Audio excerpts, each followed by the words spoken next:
In progress. Okay, I want to repeat that parental alienation is a gendered issue. It's actually a father alienation. I'm going to take a look at this from the Toronto Sun. Turned against mom. Judge returns boy to mother after dad's parental alienation caused him to send hateful text messages to her. Since the judge returned the son to her, she hasn't been alienated as a parent. She's still in the boy's life. So notice they changed the definition of parental alienation whenever a woman's involved. Okay, so you know that's bunk. Okay, this is Jay Reports, and he actually admits that it's a gendered issue and it's about time.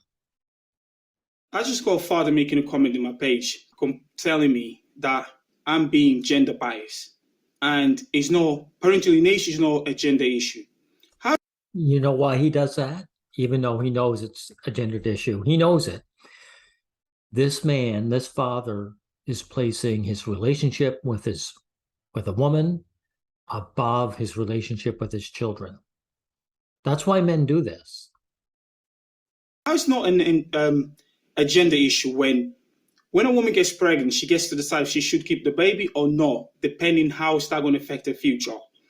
A father's got no say to that, even though it's going to affect his future. A woman can decide if she should let him see that child or not, especially if they're not married. The father has got no rights immediately, right? She can then decide how much time or when the child should see that child. The father. Means if mother decides to move out of the area to another country, to another borough, to another state, she can do that, especially if you're in another relationship. And father has got limited control over that. Exactly. So this is the simple facts of it. The men are the ones who can't see their children anymore. What I showed, the Toronto Sun showed that the court system brought the child back to his mother. So they're not alienated. So how can you say it's not a gender issue? Literally, it's confusing when men are literally not realizing that it is a gender issue. I gotta say, Jay Reports, they realize it's a gendered issue. They don't want to admit it.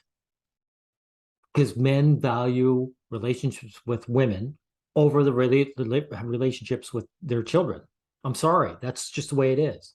We need to stick together. We need to understand there's nothing wrong with us basically pointing the finger that the system is broken. All these guys say the same thing. The system's broken. The system is not broken.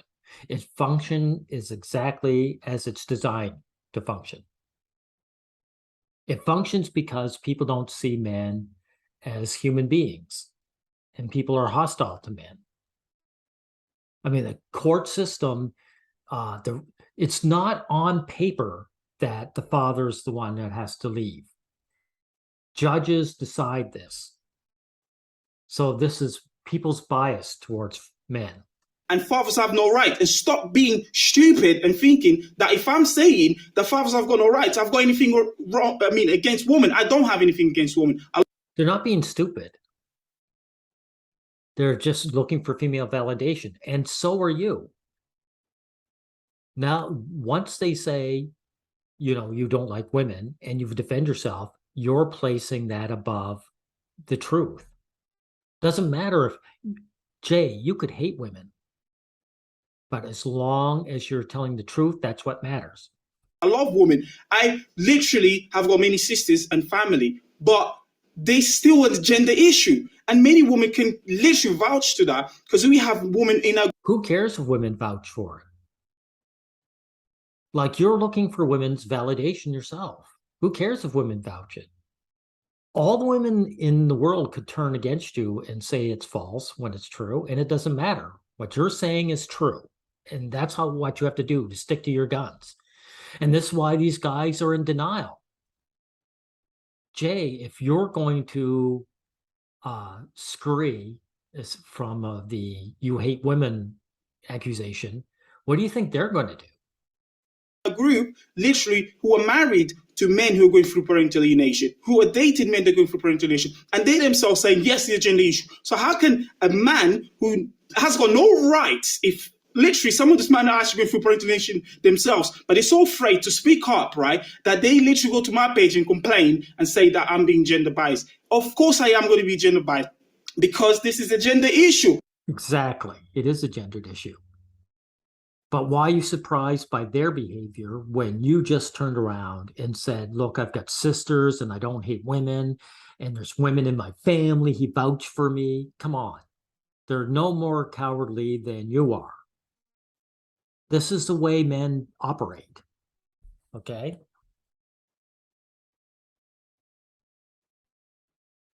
And just to show this Sun article, this is what their idea of parental alienation is for the women. He said the son began accusing his mother of cheating on his father when they were married.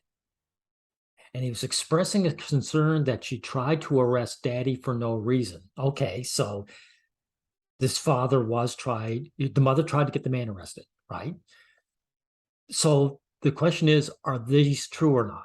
So if these were false, they could say that the son was trying, or the father was trying to turn the son against the mother.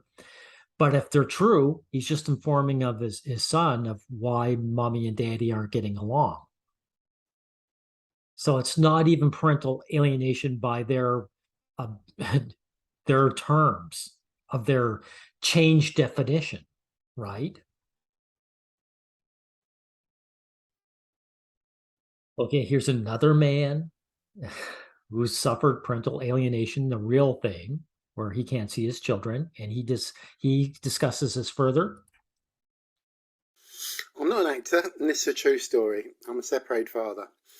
I was in the builder site the other day, and a guy was chatting with the girls at the desk, telling them all about his woes, and he just had a situation where he's in the process of separating with his partner.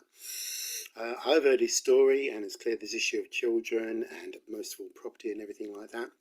And it was clear listening to the guy that he kind of thought that he was going to get a genuine hearing at the family court. This shows you the solipsistic of men. They see what's happening to other men, and they don't look and put themselves in that man's shoe and say, wow, that could be me. What they think is that guy is not me. So he's going down. He's the bad guy. But society will see that I'm the good guy. That's what's going on in that man's mind. My own experience of family court are completely negative in that respect. I know what it is. It is completely messed up and broken. And they're using that term broken again. It's not broken. The system works the way it does because of men's attitudes. Men don't have each other's men's back. They're happy to see other men go down. The judges and the lawyers and everything, they're all men and women. And so they're male hostile.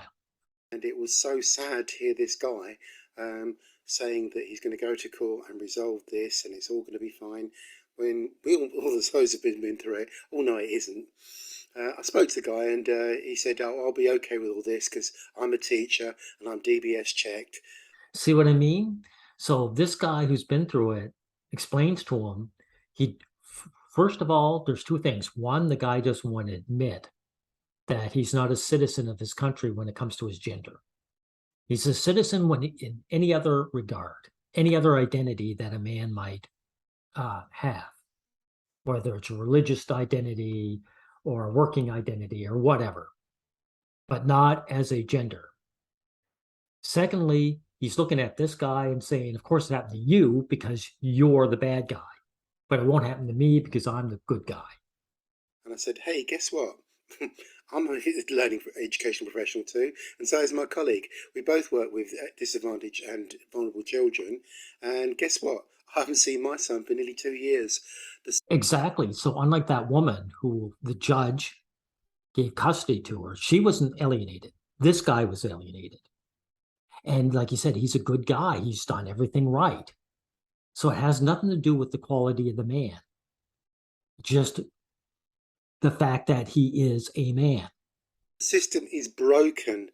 And this poor guy, I tried to tell him to go and get some help from the various men's organisations and ideally try and avoid any form of judicial issue if at all possible. But it's clear he seemed to believe that the courts will solve his problems for him, and we all know it won't. Yeah, the courts are going to see that I'm a good guy, unlike you and all you losers, right? Who obviously are the bad guys. You guys deserve to be alienated from your children, but not me, the special guy. That's what he's thinking. It's just very, very sad, but unfortunately, that's the reality of the situation that most people don't know about. So, that's his story. I wished him well, but I know for sure he's in for a whole world of grief, and it's so, so sad, and it happens every single day. I don't know if I would feel that sorry for him, considering his attitude towards you. His attitude is like, I'm special, I'm the good guy, and so I'll be treated with respect. All these, like, this has been happening. Men have gone through terrible divorces and parental alienation for generations now. And that's why the system is the way it is, because men aren't concerned with their plight until it arrives on their doorstep. And they think entirely about themselves. So this guy is complaining about his woes, right? So he think men do this all the time. They come to you personally and say, well, it happened to me, so now it's an issue. But it wasn't an issue when it was happening to every other guy. And this is why the system is the way it is. It's not broken. Okay? So, like I said, the point of this video is to reinforce the fact, not the idea, the fact that parental alienation is a man's issue. It's a gendered issue, no matter how much men try to deny it. Goodbye, everyone.